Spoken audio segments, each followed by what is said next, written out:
ایک عورت کا شوہر روزانہ کسی نہ کسی مہمان کو گھر لے کے آ جاتا، بیوی کو کہتا اس کے لیے کھانا تیار کرو۔ شوہر کے روز کی اس معمول سے تنگ آ کر یہ عورت شکایت لے کر میرے اور آپ کے کریم نبی جناب حضرت محمد مصطفیٰ صلی اللہ علیہ وسلم کی بارگاہ میں حاضر ہوئی، رو کر شکایت کرنے لگی، یا رسول اللہ، میرے شوہر نے معمول بنایا ہوا ہے، روزانہ کسی نہ کسی مہمان کو گھر لے کے آ جاتا ہے اور کہتا ہے اس کے لیے کھانا تیار کرو۔ کڑکتی دھوپ میں مجھے آگ جلانی پڑ جاتی ہے، کھانا تیار کرنا پڑتا ہے، چلو ایک دن کے لیے تو مہمان آ جائے، اس کی خدمت کی جائے، لیکن اس نے معمول بنایا ہوا ہے، روزانہ کسی نہ کسی مہمان کو لے کر آ جاتا ہے اور کہتا ہے اس کے لیے کھانا تیار کرو۔ میں تو آگ جلا جلا کے خود جل گئی، آقا میں یہ تکلیف برداشت نہیں کر سکتی، میں یہ دکھ برداشت نہیں کر سکتی، یا رسول اللہ آپ کے دروازے پر آئی ہوں، آپ مجھے کوئی ایسا طریقہ بتائیں جس کو اپناتے ہوئے میں آپ کے فرمان پر عمل کروں، آپ کے طریقے پر عمل کروں، میرے شوہر کے اندر جو یہ عادت ہے روزانہ کسی نہ کسی مہمان کو لے کر آ جاتا ہے، یہ عادت ختم ہو جائے۔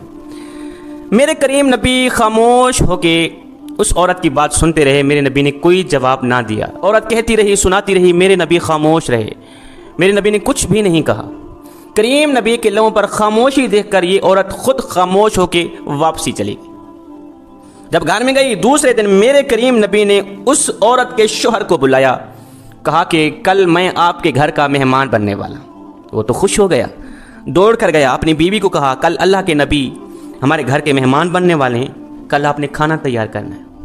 وہ عورت بھی سن کر بڑی خوش ہوئی، صبح اٹھتے ہی اس نے تیاریاں شروع کر دی، کھانے بنانے شروع کر دی۔ میرے کریم نبی نے وہاں کھانا کیا کھانا تھا، میرے نبی تو وہاں ان کو سبق دینے جا رہے تھے، ان کی آنکھوں سے ان کو کچھ دکھلانے جا رہے تھے۔ خیر دوسرے دن میرے کریم نبی ان کے گھر پہنچے، دسترخوان لگ گیا، کھانے لگ گئے۔ کھانا کھانے سے پہلے میرے نبی نے اس کے شوہر کو کہا کہ جب میں واپسی پر جانے لگوں اپنی بیوی کو کہنا دروازے تک میرے پیچھے پیچھے دیکھتی رہے گی، جب تک میں دروازے سے باہر نہ نکلوں، حویلی کے چار دیواری کے دروازے سے گیٹ سے باہر نہ نکلوں، بیوی کو کہنا کہ میرے پیچھے پیچھے دیکھتی رہے گی۔ اس نے ایسا ہی کیا۔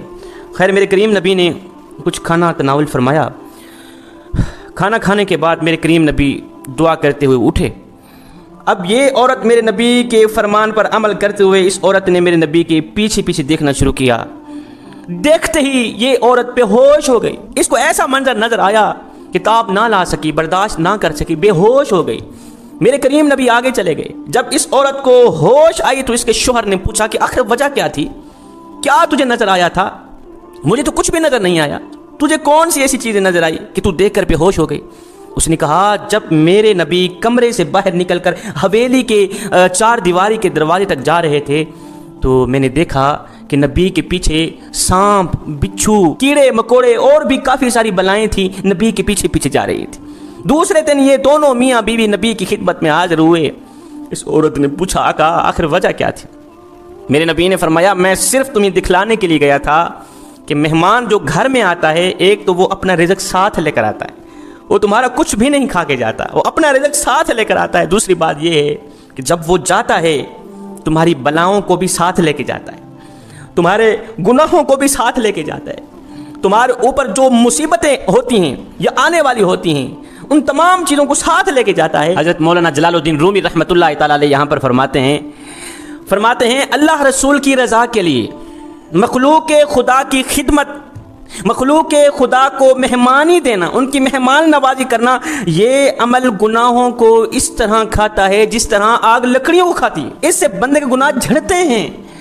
اگر تم چاہتے ہو کہ تمہارے گناہ جھڑ جائیں، ایک گناہ بھی باقی نہ رہے، تو مہمانوں کی خدمت کیا کرو، مہمانوں کی مہمان نوازی کیا کرو، کترایا نہ کرو، اللہ رسول کی رضا کے لیے مخلوق خدا کو مہمانی دیا کرو۔ حضرت سیدنا ابراہیم علیہ السلام جد الانبیاء تھے، آپ کی یہ عادت کریمانہ تھی، اس وقت تک آپ کھانا نہیں کھاتے تھے جب تک کوئی گھر میں مہمان نہیں آتا تھا، جب تک مہمان کو کھانا نہیں کھلاتے خود نہیں کھاتے تھے۔ ایک دن گزرا مہمان نہ آیا، دوسرا دن گزرا مہمان نہ آیا، آپ نے کچھ بھی نہیں کھایا، اس لیے کہ آپ کی عادت تھی جب تک مہمان نہ آتا، مہمان ساتھ میں دسترخوان پہ بیٹھ کے نہ کھاتا، آپ خود نہیں کھایا کرتے تھے۔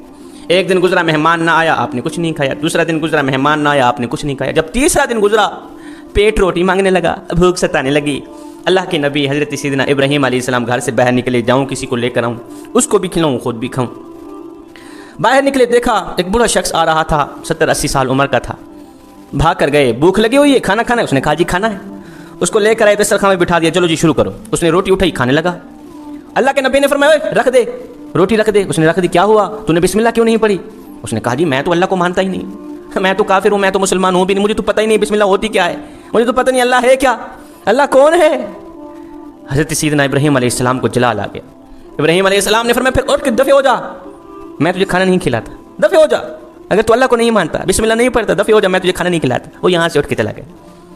ادھر سے یہ مہمان اٹھ کے گیا، ادھر سے حضرت جبریل علیہ السلام حاضر ہوئے۔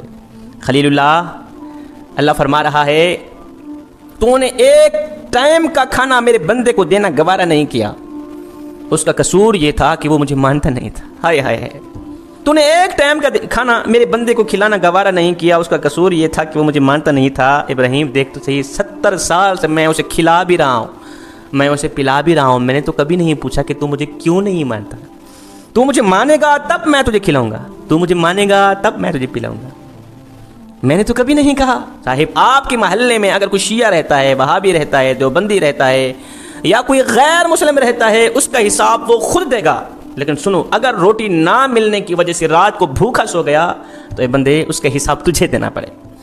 تو فرمایا میرے نبی نے جو مہمان آتا ہے، مہمان کی مہمان نوازی، اس کی خدمت انسان کے گناہوں کو جلا کر راکھ کر دیتی۔